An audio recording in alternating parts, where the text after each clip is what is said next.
In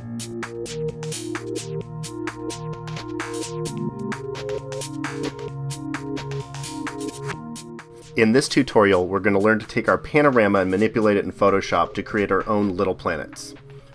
Here you can see some awesome examples created by Dirk Passler. These polar panoramas are created using a simple technique that can provide a wide variety of results, limited only by your imagination. So let's get to it. So I'm in Photoshop, and I've already opened up the panorama I created in the previous lesson. While this might be a nice looking photo, there are a few considerations we need to make when trying to create our planet. So let's take a look at this panorama and see how we can make this work for this effect. Now, this isn't a 360-degree panorama, but that's okay. There's things we can do to make it work. The things we need to pay attention to are going to be what's on each edge of this panorama. Now, you'll notice there's half a house here, half a house here. There's these power lines. That's going to make it rather difficult to make this a seamless transition from one edge to the other when we use the polar coordinates distort filter to make this little planet. We need to prep this image just a little bit more before we do this effect. So I'm going to trim off each end of this panorama because I want to try to get as close to something that's going to match up on either side. And so we're going to get rid of that house, and we're going to get rid of the speedway, and we want to get rid of all of these power lines, and probably even where this hill starts to come up right here. So I'm going to go ahead and pull this in all the way to right before that hill starts. And I think it will be pretty good. I want to keep this barn and stuff inside of this image, but I think that's going to work pretty well. The other thing we need to be concerned about is this horizon line. We really want this edge of the horizon and this to be at exactly the same height. So with the crop tool, we can do that pretty easily. We're going to use the little level that's part of the straighten in this crop tool. So by clicking right here on the edge of the horizon and dragging over here to the other edge right there, and I let go, and now you'll notice it actually rotates the image just ever so slightly, so you can see that the height right here on each edge is almost identical. So I'm going to go ahead and commit that. So with that crop done, we can start to help make sure that this end and this end blend together. So to do that, what I'm going to do is I'm going to grab the selection tool, and I'm going to make a selection on this edge of the photo. Just a little bit in here, like right before we get to the road. So that's going to work just fine. So what I want to do is I want to actually select this, copy it, flip it over, and then paste it over onto this side of the image, and that's going to help give us a smooth transition from one edge to the other. Essentially, we're going to be copying this edge, flipping it over and making it this edge, so these edges will be identical. To do that, with that selection made, I'm going to go to Layer, New, Layer via Copy, or Command J. What that's going to do, and if I turn off the background you'll see it, is it made a copy of that selection and put it on a new layer. If I turn off the top layer you'll see it didn't get rid of it here, it just made a copy. So what we want to do, first I'm going to make sure that my snap is turned on, which it is. I'm going to grab my selection tool and I'm going to take this layer, and holding down Shift I'm going to drag it over to this side of the image. With it on this side of the image, I want to flip it over so that this edge, which is this edge, is actually on the outside. To do that, I just have to go to Edit, Transform, and Flip Horizontal. And it'll take that and it'll make sure now we have this edge and this edge are identical. So when it wraps around to create our little planet, these should line up seamlessly. Now, of course, we have this problem right here where our skies obviously don't match and our ground doesn't match, but we can see right here, if we zoom in, our horizon is pretty close to being on level, so that's good. To make this blend in, we're going to add a layer mask to this layer. So I'm going to come down here and click on the layer mask. And now you remember that black makes things go away and white makes things appear. I'm going to have it on black, and I'm going to grab my brush tool. Now I've got a pretty large brush, and if we look up here, it's also got, the hardness is turned all the way down, so it's nice and feathered. And starting just outside of where this transition is, I'm going to start to paint, and I'm just going to try to brush right over the edge right there to try to get these things to blend. Now I can come down here a little bit more. I just don't want to get all the way to the edge because I want those to try to match up. So that looks pretty good. We've got this nice blend here between the sky. So I think I've got that under control. So I'm going to go ahead and select both of my layers, come up to Layer and Flatten Image, just to make this all back into one layer here.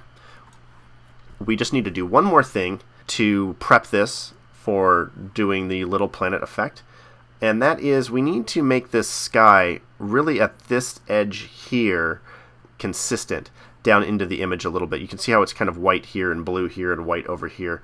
We want to make this all one solid color. That'll make a nicer looking image when we get done. So to do that, we're going to use the gradient tool. Now if you don't see the gradient tool, it may be sitting underneath the paint bucket tool. So if you see the paint bucket, click, hold, and then grab the gradient tool. And our options for the gradient tool are up here along the top. What we're concerned with right here is what the gradient color is. So I'm going to click on this and we'll open up the gradient editor. With the gradient editor open, we only have to do a couple things. Now let me explain how the gradient works, is that if we click on these little swatches here, these represent the colors in the gradient. You can see if I click here, it says color. The color's black and it's going from black to white. If I click on this swatch here, we can see how it's white. And if I click on these top ones, we can see these have to do with opacity. Both of them are 100% opaque, so it's a solid color from black to white. What we want to do is we want to actually pick this color, both of these colors from this swatch, to be our dominant sky color. I'm going to click on the swatch and then click on this blue in here, and you can see how it changes that to blue, and now it's going blue to white. I'm going to come down here and pick the other swatch and also pick blue, so now we have that same predominant sky color all the way throughout it. Now the key to this is we want this to actually go from blue to being transparent, because we're going to drag a gradient down across this. We want it to blend into our image. So we're going to take this second transparency swatch here and turn that all the way down. And you'll notice that's represented by the checkerboards here. So you can see we're going from a solid blue to transparent. Once we have that set, all we have to do is hit OK. And with the tool still open, we're going to take our cursor and we're going to come right here into the middle, just a little bit below the top of the image. And I'm going to hold down Shift and then click and drag down about 2/3 of the way through the sky and then let go. And what you'll notice is across the top of this image now we have that solid blue color, and as it starts to blend and fade in to the rest of the image. So with that done, we're almost there. We just need to do a little bit more prep. First thing we need to do is we need to come to image size. We need to make this a square image. So if I go to image size and I open this up, you'll notice that our width and our height are very different dimensions, and we want to make these identical. By default, these are probably going to be constrained, so if I change one number, it'll change the other one proportionally. We want to actually turn that off. In CC, it looks like this. In CS6, you're going to see a checkbox down at the bottom that says Constrain Proportions. We just want to uncheck that.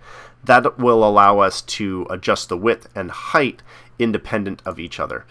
We can see that this is about 2,900 pixels. I'm going to change that to 3,000.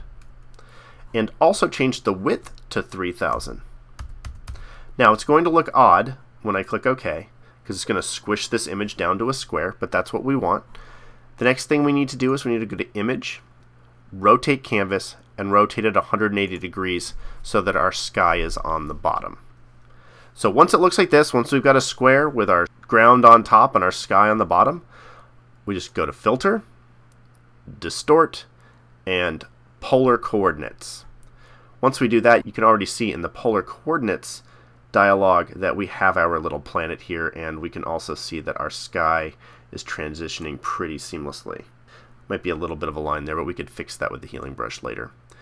I'm going to click OK. And there we have it. If I zoom in a little bit, we can see what this looks like. Looking pretty good. Now, there's a few things in here we might want to fix.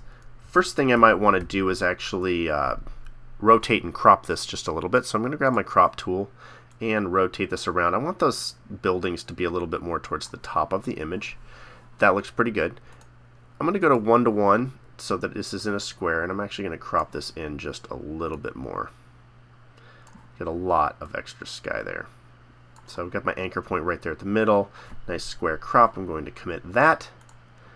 So once that's committed, zoom in just a little bit, we can see that it looks pretty good. Now there's some places in here, like maybe right here along where our seam happened, where this trees are kind of duplicating a little bit, and I'm not a big fan of how all this comes together in a point, but that's super easy to fix. We're just going to grab the healing brush and grab a brush size that looks appropriate. I'm going to go maybe a little smaller, and I'm just going to click once. There we go. It just gets rid of that little harsh point right there in the middle and blends together a little bit nicer. I could come in here maybe and see if I can't touch that in a couple places to make that little less odd. Now, I don't really love it, so I'm going to come here and I'm going to go back just a little bit. But not so bad. Pretty good for not being a 360-degree panorama. So there we have it. Our little planet created from a panorama.